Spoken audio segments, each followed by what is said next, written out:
Bom dia para todos. Vamos abrir a palavra de Deus no livro chamado Apocalipse, capítulo 4. Apocalipse, capítulo 4, iniciando a leitura em versículo 1.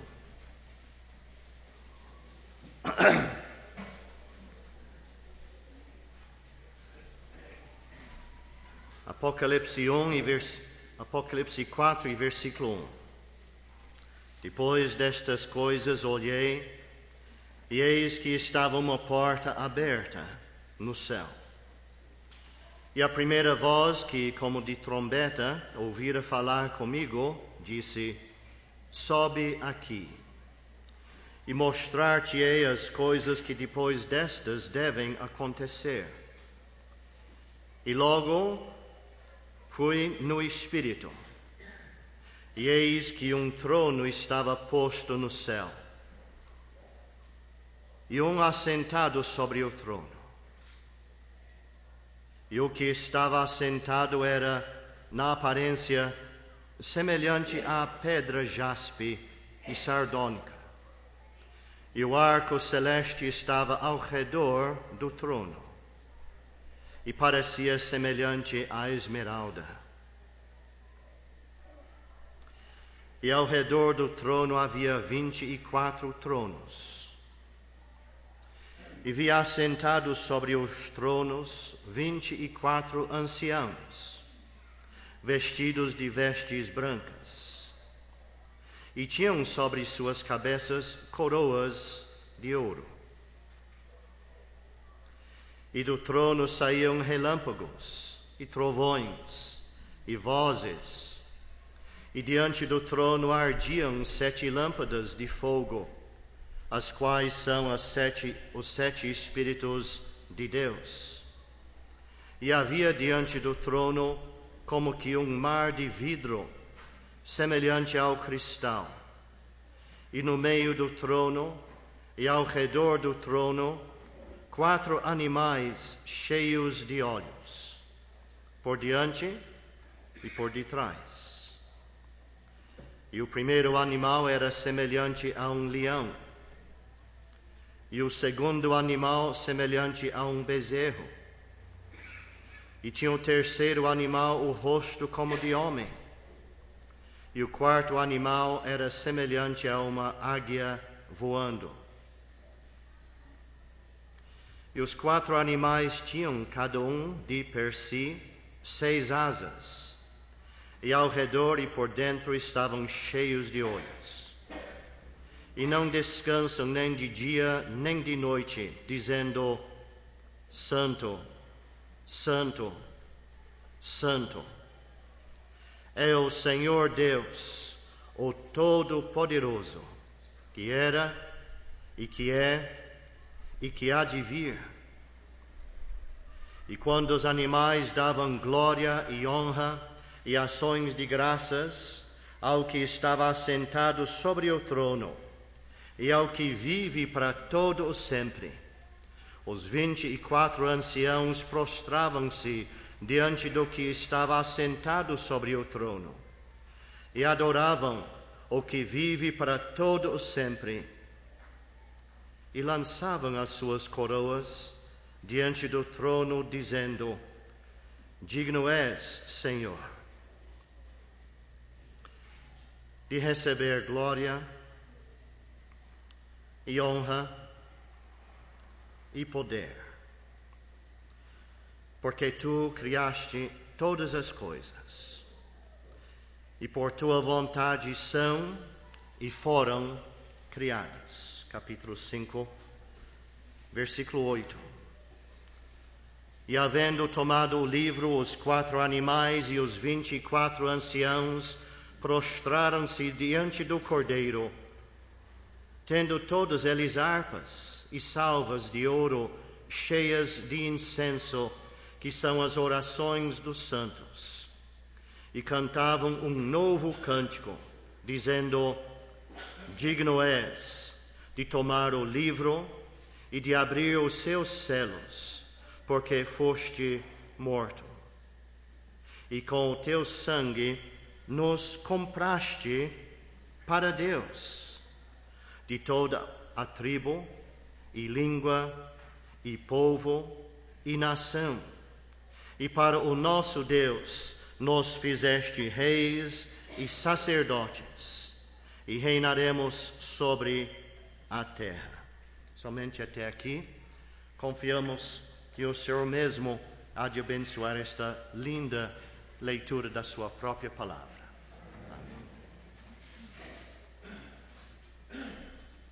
Amém. Tendo um trecho tal diante de nós nesta manhã, seria necessário caprichar no tempo, portanto, não vamos tratar todos os detalhes. Desejamos que seja aproveitável e que atinja um alvo prático em nossas vidas diárias. Por isto, temos uma simples estrutura. Vamos contemplar uma porta aberta nos céus. Vamos centralizar no significado dos 24 anciãos, assentados, vestidos com vestes resplandecentes, brancas, a mesma palavra usada para descrever as vestes do Senhor na sua transfiguração sobre o monte. Brilhantes, resplandecentes, como sacerdotes. E também vamos centralizar nas coroas de ouro nas suas cabeças. Com a ajuda do Senhor, nós podemos fazer isto. Este apóstolo João prende a nossa atenção pela sua simplicidade e fidelidade. Se nós ficamos ontem tocados com Urias, deixado só na fúria da parte mais forte da batalha, nós também podemos ver a figura do Senhor Jesus Cristo, que entrou na batalha espiritual de uma forma solitária. Ninguém com ele. Mas também enxergamos o apóstolo João aqui, numa batalha espiritual, e por causa da sua fidelidade notada em capítulo 1, ele precisava ser colocado nesta ilha chamada Patmos, por causa do testemunho, por ser um servo do Senhor fiel. Um desafio para nós. O apóstolo João, logo depois que o Senhor rendeu o seu espírito, entregando a sua vida, o João levou Maria para sua casa, a mãe do Senhor. O Senhor entregou ela para João cuidar, o discípulo amado, sabendo que João então seria fiel em pouco, em comparação com esta revelação que Deus deu para o Senhor Jesus Cristo, que deu para o anjo, e o anjo deu para o João, e João deu para os servos do Senhor. Nós hoje. João foi fiel em pouco, em comparação. Então ele podia ser fiel no muito. Capítulo 1, versículo 19 é a chave deste livro inteiro. Em capítulo 1, João podia escrever as coisas que ele viu, passado. O Senhor Jesus Cristo como o grande sumo sacerdote, no meio das igrejas, tendo contato direto com cada igreja autônoma.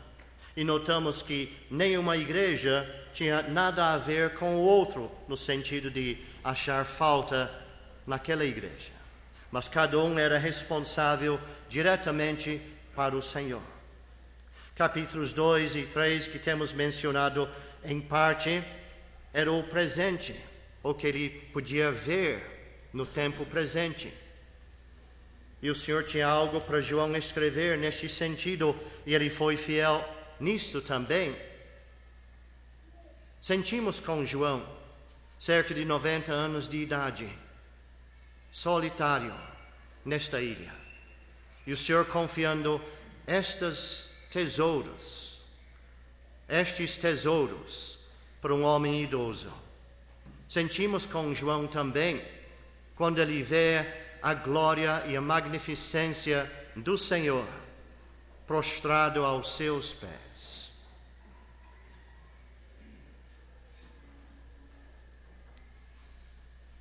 Mas ele foi consolado. O Senhor pôs a sua mão sobre ele e disse: não temas. Eu sou o primeiro e o último.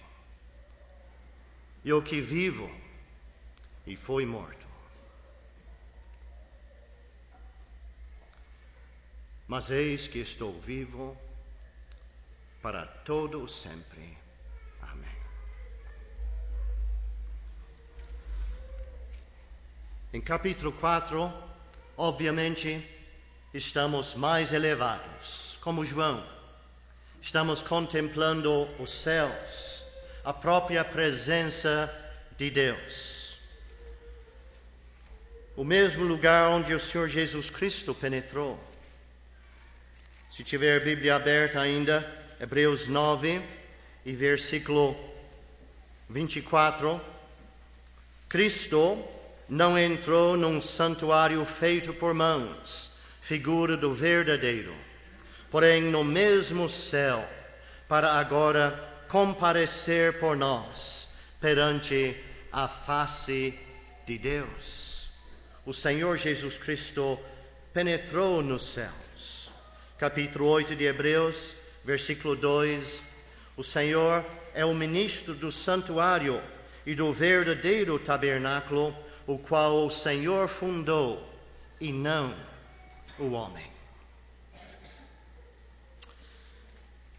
O Senhor está ali, como o grande sumo sacerdote, com aqueles vestes, com aquela aparência que foi revelada para João, que Deus deu para o Filho revelar, para mostrar como Ele é. E quando chegamos para capítulo 4, estamos na própria presença de Deus. Com entendimento, usamos a expressão o terceiro céu. A própria presença de Deus. Capítulo 4 de João, em essência, Deus é Espírito. E o terceiro céu, a sua própria presença, não podia ser criada. Aqui onde nós vivemos, na atmosfera deste mundo, é o primeiro céu criado, onde voam os pássaros, onde temos as nuvens. Passando a atmosfera, encontramos o espaço sideral, o segundo céu, os astros, planetas, lua, sol. Mas, além disto, o terceiro céu, não criado, a própria presença de Deus. Foi ali que o Senhor entrou, como grande sumo sacerdote, e como é essencial no serviço de um sacerdote ter um sacrifício para apresentar diante de Deus, o Senhor apresentou-se mesmo a Deus. Sacrifício perfeito, um holocausto verdadeiro, aquilo que satisfez por completo a justiça de Deus, que não exigia segundo pagamento. Por completo. Sobre a cruz, antes de entregar a sua vida, com grande voz ele declarou: está consumado. E o véu no templo, entendemos o templo que Herodes fez, levou anos, o véu no templo foi rasgado de cima para baixo, indicando com isto que a entrada para a presença de Deus estava aberta. Retornando para Hebreus capítulo 10, versículo 19, tendo, pois, irmãos da mesma família, nascida de cima de Deus, temos então ousadia para entrar no santuário. Mas isto é uma maravilha. Podemos entrar, sim, em espírito, podemos chegar perto. Temos o direito, como filhos, na mesma família, por Deus colocado diante dele na posição de filhos, podemos entrar pelo sangue de Jesus, jamais em nossos próprios méritos, ou valores, mas tudo no valor do sangue, quer dizer, a vida dada do Senhor Jesus Cristo, de uma vez para sempre. Pelo sangue de Jesus, o Senhor Jesus Cristo, pelo novo e vivo caminho que Ele nos consagrou através do seu corpo dado sobre a cruz. E tendo um grande sacerdote sobre a casa de Deus, cheguemo-nos com verdadeiro coração e inteira certeza de fé, tendo os corações purificados da má consciência e o corpo lavado com água limpa, pessoas separadas para Deus. E se eu posso tocar naqueles vestidos dos 24 anciãos, vestidos de vestes resplandecentes, é uma indicação das vestes que os sacerdotes usavam, como descritos em Êxodo 28.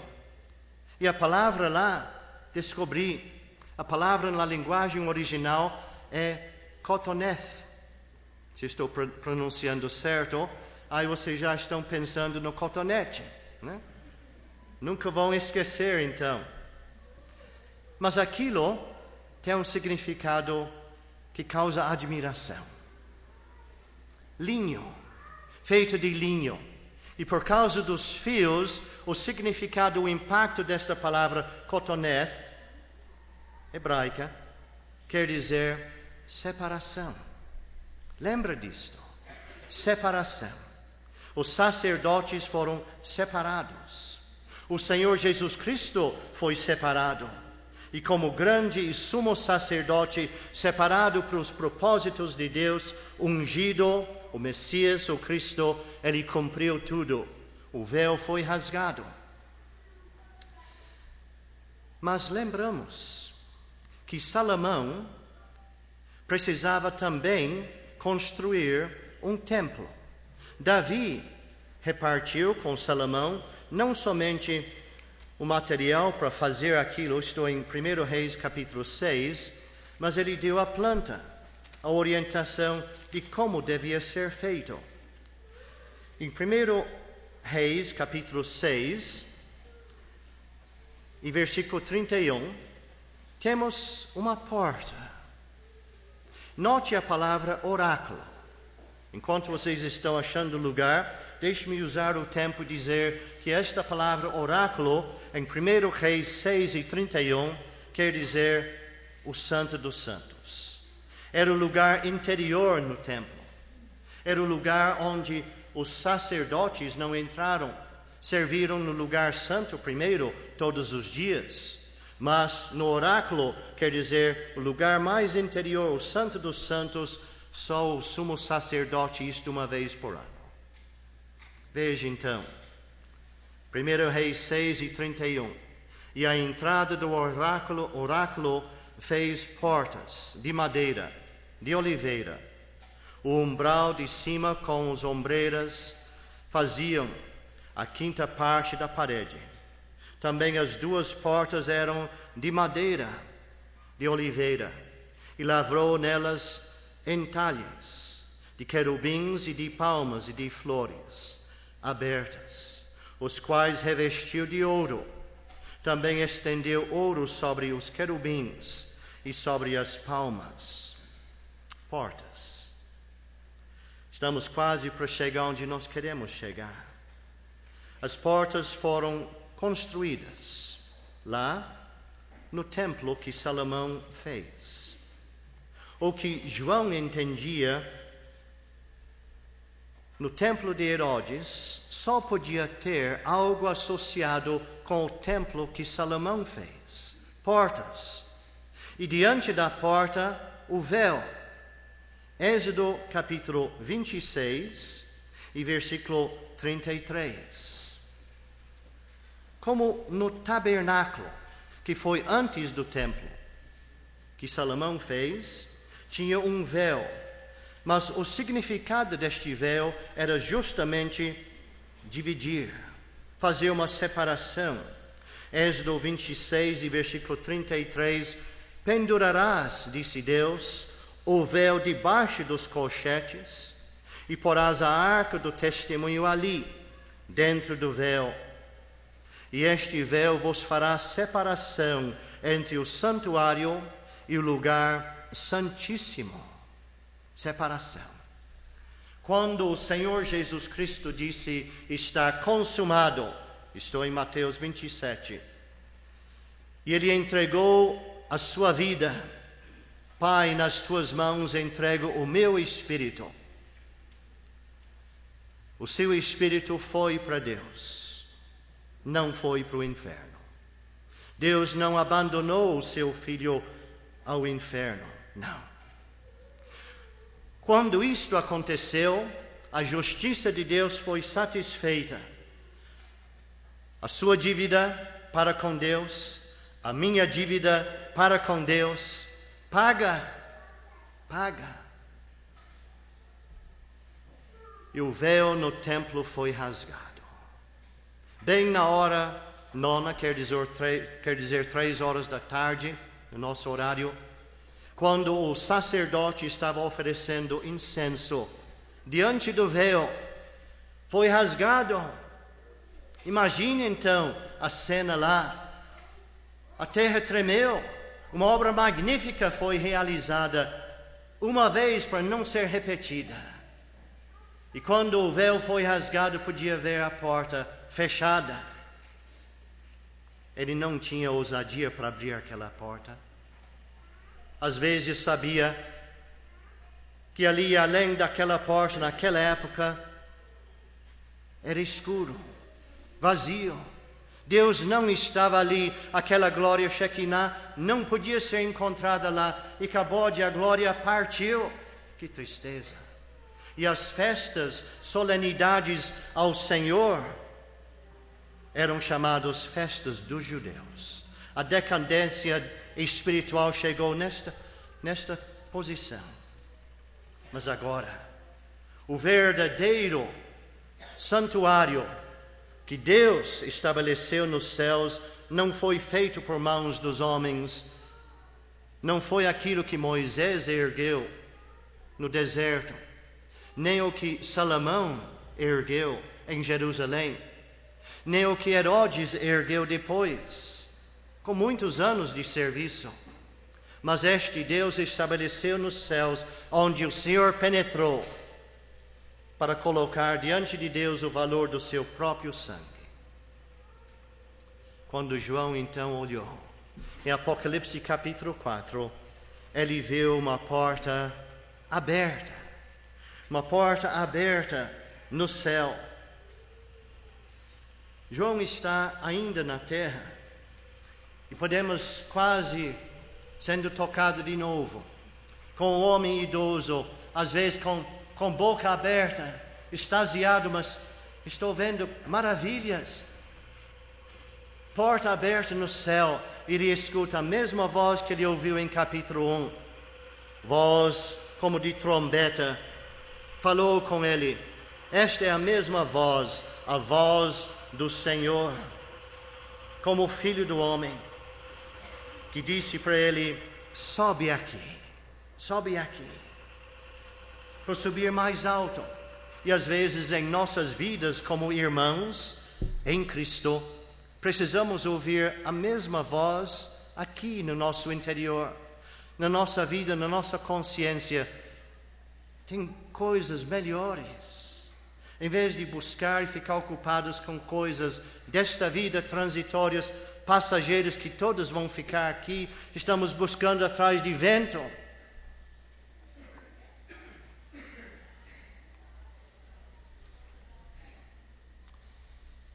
O Senhor está dizendo, sobe aqui. Fique ocupado com coisas que têm melhor, que têm mais valor, coisas eternas. Buscai, pois, em primeiro lugar o reino de Deus e a sua justiça.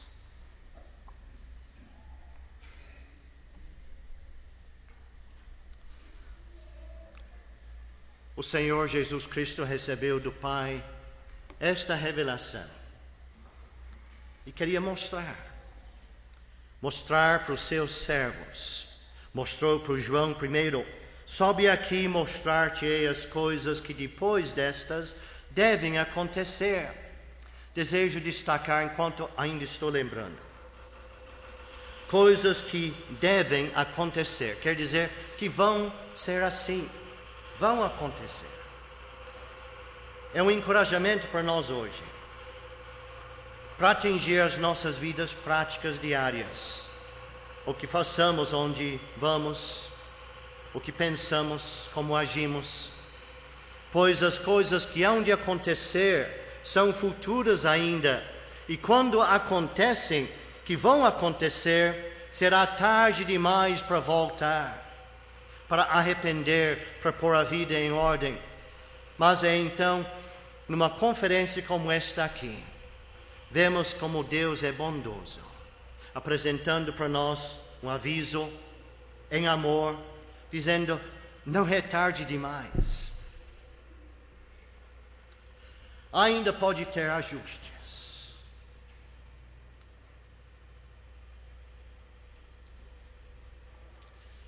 Ainda, de uma forma individual, particular, podemos entrar no santuário.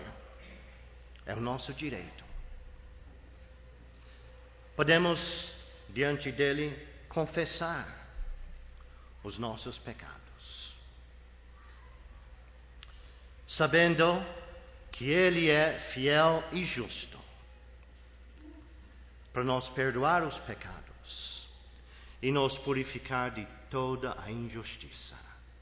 Porque sabemos que quando chegar aquele dia de ser julgado pelo Senhor, sim, irmãos e irmãs, perante o tribunal de Cristo, será tarde demais, tarde demais. Deus, então, em amor, hoje aqui, poucas pessoas em comparação com muitos irmãos ao redor do mundo, mas mesmo, pelo menos aqui, Deus está interessado em nós e está dizendo: tem oportunidade ainda para colocar as coisas em ordem. Com este objetivo, para ter um impacto hoje prático, nós desejamos identificar os 24 anciãos e as coroas nas suas cabeças. Veja então, irmãos, por que estamos deixando os 4 animais de lado e a descrição de Deus sobre aquele trono e ainda mais aquele mar de vidro. Precisamos deixar de lado por enquanto, talvez num outro estudo, numa outra ocasião. Mas desejamos ver as coroas e os 24 anciãos. Obviamente são pessoas como nós.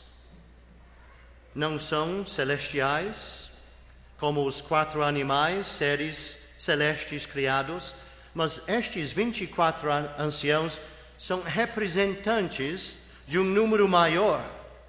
Nós temos lido em capítulo 5 também, pois estes 24 anciãos prostram-se diante do Cordeiro.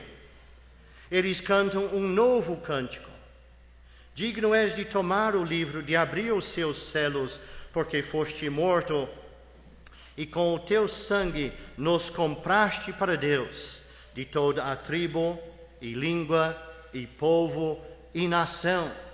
Pessoas remidas de todas as nações, pessoas salvas pelo sangue do Cordeiro. Quem podiam ser, senão representantes da igreja, ali já na presença de Deus, no santuário, como sacerdotes reais, um sacerdócio real, servindo ao Senhor ali, separados para Deus. Se esta é uma característica de nós aqui neste mundo, como o apóstolo Pedro foi usado para descrever sua primeira carta, capítulo 2, um sacerdócio santo. Lembra as vestes, cotonete, linho, separado para Deus, santos neste sentido. e saindo para oferecer a Deus sacrifícios, e saindo do santuário, precisamos continuar aqui neste mundo, passo após passo, um sacerdócio real, representantes dos céus, e a exortação vem para nós de andar de uma forma digna da vocação que nós temos. Somos chamados pelo nome do Senhor Jesus Cristo, para representá-lo aqui neste mundo como verdadeiros embaixadores dos céus. O que o mundo vê em nós? Deus, mais ainda o Senhor Jesus Cristo, apresenta para nós uma oportunidade de tomar o que Ele oferece para nós. É um jugo que nos liga com Ele, um jugo de aprendizagem. Tomai sobre vós, Ele não força, está oferecendo, está aqui, tomai. Se Deus está agindo conosco nestes dias, vamos receber este jugo do Senhor. Tomai sobre vós o meu jugo, disse o Senhor, e aprendei de mim, porque eu sou manso e humilde de coração. É isso que o mundo quer ver, um destaque da maneira que nós nos comportemos neste mundo, de uma forma digna do nome do Senhor, representantes dos céus, sacerdócio santo e real, e estes estão ali. Mas temos mais ainda. Às vezes perguntamos, por que 24 anciãos? Por que 24 anciãos? Exercita a sua cabeça e o seu coração. E vou dar uma indicação. 1 Crônicas, capítulo 24. Ali nós encontramos Davi ainda, quando ele... Aliás, nós não vamos ler este trecho, mas apenas uma indicação. 1 Crônicas, capítulo 24, quando Davi, junto com o sacerdote Eleazar, ele está separando o sacerdócio, para que tenha ordem e decência. Ordem e decência neste serviço da tribo de Levi, como deviam fazer. Então, representantes dos outros, escolheu 24. Só ver o versículo 18 e a última parte. E a 24ª, Amaias. Então, 24 representantes. No tempo de João, ou mais ainda em Lucas capítulo 1, tempo de Zacarias, pai de João, que batizava. Zacarias era... versículo 10, da 8ª de Abias. Ele era um desses aí. E no tempo de Zacarias, em Lucas capítulo 1, tinha 24 anciãos, representantes dos outros, da maioria. Por isto, nós não podemos desviar disto e chegar a uma conclusão correta e dizer que os 24 anciãos que João viu no terceiro céu, no santuário de Deus mesmo, servindo ao Senhor daquela forma tão agradável, santa e perfeita, são representantes da igreja. Estaremos lá. As coisas que hão de acontecer por João, o Senhor disse, depois destas. Quais? Depois do funcionamento da igreja aqui neste mundo, em todos os períodos. E as características de todas as igrejas. Haverá um julgamento. Coroas nas cabeças. Sim, galardões. O que eles podiam receber. Por causa daquilo que eles fizeram nestes corpos, nesta terra. Não como os fariseus, como o Senhor mesmo podia dizer em Mateus capítulo 6, atingindo o seu serviço perante os homens, os fariseus faziam aquilo para receber o louvor dos homens. E o Senhor podia desvendar a realidade deles, tanto em capítulo 6 de Mateus, como também em capítulo 22. Hipócritas, atores, querendo aparecer o que na verdade não eram. Primeiramente, a respeito de dar esmola, em versículo 5, ou versículo 2, o Senhor Jesus podia dizer: em verdade vos digo que já receberam o seu galardão, receberam o louvor dos homens. E com respeito da oração, versículo 5, o Senhor Jesus podia dizer também: em verdade vos digo que já receberam o seu galardão. E com respeito de jejuar, de se privar de certas coisas, eles também já receberam o louvor dos homens e receberam o seu galardão. Às vezes, nós estamos chegando onde nós queremos chegar, a respeito de galardões, recompensas, coroas. Se é que estamos fazendo coisas aqui, procurando agradar pessoas, procurando ter o louvor do povo, já recebemos o galardão. Não somos mais do que os fariseus. Vamos então lembrar disto. Não estamos falando apenas sobre serviço de púlpito, mas outros serviços também, que às vezes fazemos para ser louvados pelos homens. E não deixamos por menos quando falamos: outro dia eu fiz assim e assim e assim. Aí já recebemos então o nosso galardão. Vamos lembrar que o Senhor vê em secreto. Quando oramos, Ele vê em secreto. Com respeito do jejum, quando nós nos privamos de certas coisas, quando fazemos o eu morrer, não mais eu, mas Cristo vive em mim, estamos nos privando de certas coisas que às vezes gostaríamos, que agrada às vezes a carne. Se estamos fazendo isto para o Senhor, para promover o seu nome aqui neste mundo, para fazer conhecidos as excelências do nosso Senhor, Ele sabe, Ele sonda os motivos. Então vamos receber um galardão naquele tempo. A porta aberta nos céus, João pode ver. Ele vê os 24 anciãos sentados, vestidos de branco. Tronos estão ali, sentados, porque o seu serviço aqui neste tempo já terminou. Eles têm um serviço mais elevado diante de Deus. E eles têm algo para poder lançar aos pés de Deus. Coroas, galardões. Quão triste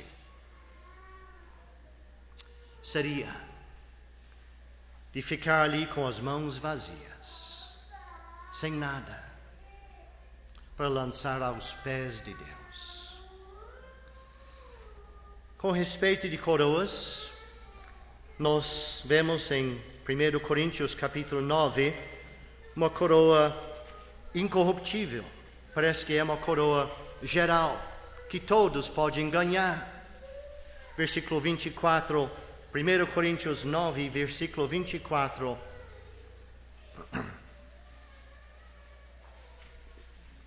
Não sabeis vós que os que corram no estádio, todos na verdade correm, mas um só leva o prêmio. Correi de tal maneira que o alcanceis. E todo aquele que luta de tudo se abstém. Eles o fazem para alcançar uma coroa corruptível, nós, porém, uma incorruptível. Pois eu assim corro, não como a coisa incerta. Assim combato, não como batendo no ar. Antes subjugo o meu corpo e o reduzo à servidão, para que pregando aos outros, eu mesmo não venha de alguma maneira a ficar reprovado. uma coroa que não desmancha. Em contraste com as Olimpíadas iniciais, este ano também tem Olimpíadas, só que os atuais é uma medalha, ouro, prata, bronze. Naquele tempo era uma coroa de folhas que podiam receber do imperador romano, colocado sobre a sua cabeça. Pouca duração, corruptível, logo ia desmanchar, ser jogado de lado. Mas nós, disse Paulo, estamos correndo não de uma forma incerta, mas positiva. Sabemos o que nós queremos alcançar. Queremos alcançar a glória do Senhor e servir de uma forma legítima. Uma coroa que não desmancha, incorruptível, é para todo aquele. Já pensou, todos aqui que pertencem já ao Senhor, para receber dele este galardão? Também tem uma coroa de justiça, de que o apóstolo Paulo menciona na sua última carta, 2 Timóteo, e capítulo 4. Ele disse isto, versículo 7, 2 Timóteo 4 e 7, combati o bom combate, acabei a carreira, guardei a fé. Desde agora a coroa da justiça me está guardada, a qual o Senhor, justo juiz, me dará naquele dia, e não somente a mim, mas também a todos os que amarem a sua vinda. Coroa de justiça. Paulo estava prestes a ser morto. Sabia disto. Semelhante a Elias, sabia que estava chegando a sua partida desta terra para a eternidade. Paulo podia rever a sua vida. Se for para nós perceber isto, como seria a nossa reação de rever a nossa vida? Podíamos dizer palavras semelhantes. Combati o bom combate, acabei a carreira, guardei a fé. Agora eu sei, desde agora, a coroa da justiça me está guardada. Coroa da justiça. Aqui neste mundo, às vezes, encontramos muitas injustiças, mas aguardamos novos céus e nova terra, onde habita, onde domina a justiça. Amamos a vinda do Senhor? Ou estamos amando mais as coisas desta terra? É uma esquadrinhação das nossas almas na presença do Senhor. É um tempo de reflexo, de meditação, de analisar as nossas próprias vidas diante do Senhor. O que desejamos mais do que tudo? Alguns irmãos vão lembrar um irmão chamado João Fritti. Alemão, morou no Brasil muitos anos. E no dia do meu casamento, ele estava no outro lado da mesa, na hora do café de manhã, e olhou bem nos meus olhos e ele disse: João, o que você gostaria de mais? Dia do meu casamento. Ele disse: você quer ser casado primeiro ou você quer a vinda do Senhor? Era característica dele, todas as suas pregações eram sobre a vinda do Senhor. Eu não respondi. Queria ser casado.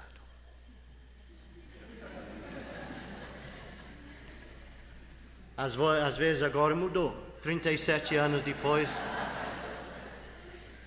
Bom, deixa o assunto morrer ali. Para todo aquele que ama a sua vinda, mas tem um impacto prático. 1 João 3. Todo aquele que tem esta esperança purifica-se a si mesmo, como ele é puro. Estamos fazendo isto? Uma vida de santificação, separados para Deus, não deixando o mundo nos colocar no seu molde. Renovação da nossa mente para provar a vontade de Deus. Passamos para Tiago. Tiago capítulo 1. Ali nós vemos uma coroa da vida. dada por aquele que vive para todo o sempre. Versículo 12. Tiago capítulo 1 e versículo 12. Bem-aventurado o homem que suporta, observe, a tentação, porque quando for provado, receberá a coroa da vida, a qual o Senhor tem prometido aos que o amam. Amamos o Senhor?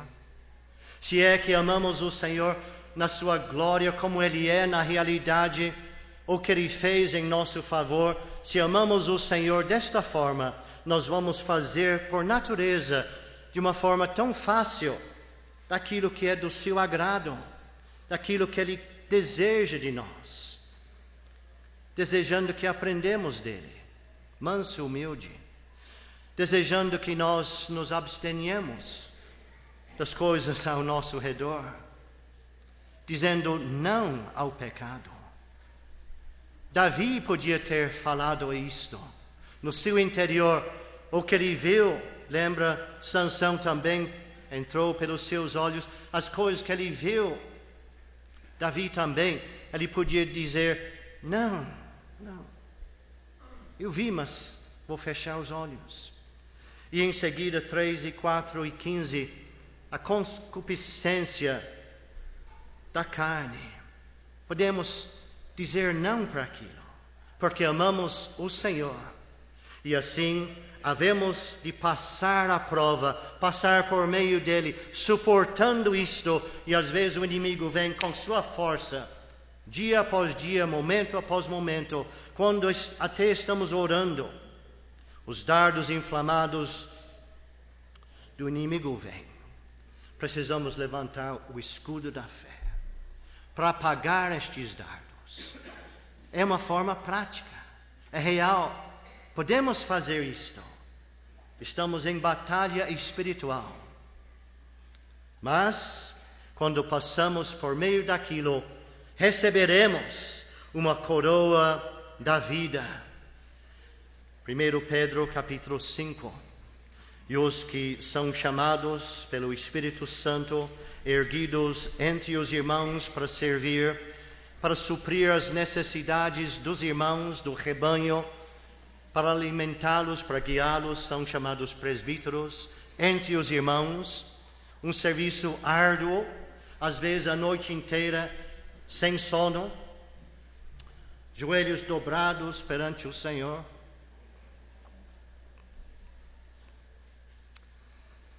Não recebendo nada aqui. Mas é necessário olhar além.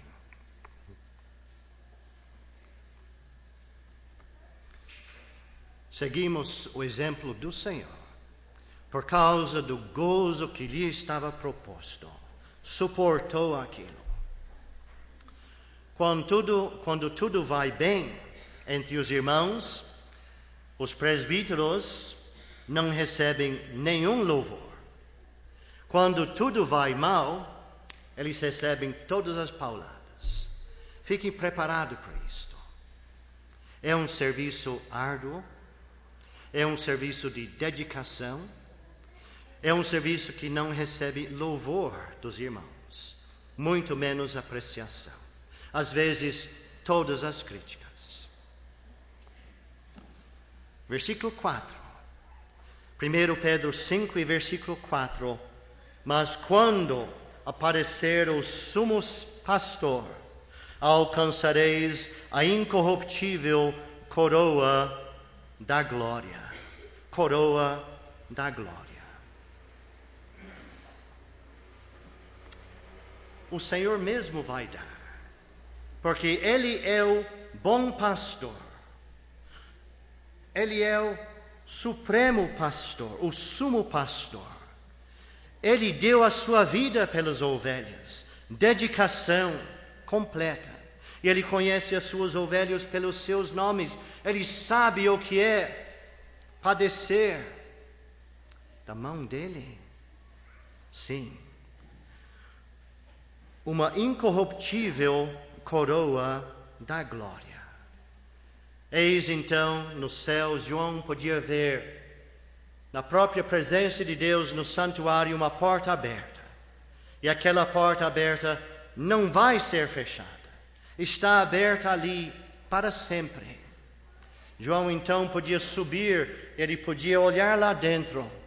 Ele viu 24 tronos, 24 anciãos vestidos de branco, linho fino, separação, resplandecentes, um serviço aqui na terra terminada, e nas suas cabeças coroas, que podiam ser lançados aos pés daquele que somente é digno de receber todo o louvor.